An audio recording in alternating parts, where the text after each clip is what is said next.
তারপরে এখানে চলে এসেছি সোজা রান্নাঘরে। এটা একটা বৃহস্পতিবারের ব্লগ।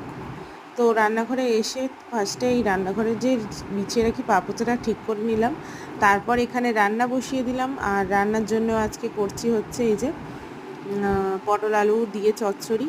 ওই ফাঁকে আমি একটু টিফিন খাওয়া হয়নি, ওই যে বললাম পুজো দিয়ে উঠে এলাম, তারপর টিফিন খেয়ে এদিকে চলে এলাম। মাছটা নুন ধুয়ে নিয়ে নুন হলুদ মাখিয়ে দিলাম, আর ওদিকে ছেলের মাছও ধুয়ে নিয়ে পুরো সব মাছগুলো একেবারে একসাথে ভেজে নিলাম।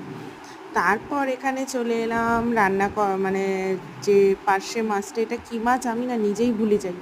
পার্শে মাছ, হ্যাঁ, পার্শে মাছটা ঝাল করে ফেললাম ধনেপাতা দিয়ে। আর এখানে চলো বন্ধুরা রান্না রেডি। তো অনেক কিছুই রান্না হয়েছে উচ্ছে আলু ভাজা, সরি পটল আলুর চচ্চড়ি, মাছের ঝোল, মাছের ঝাল। তারপর এখানে কেচে রেখে দিয়েছিলাম, জামা কাপড়গুলো মিলে দিলাম।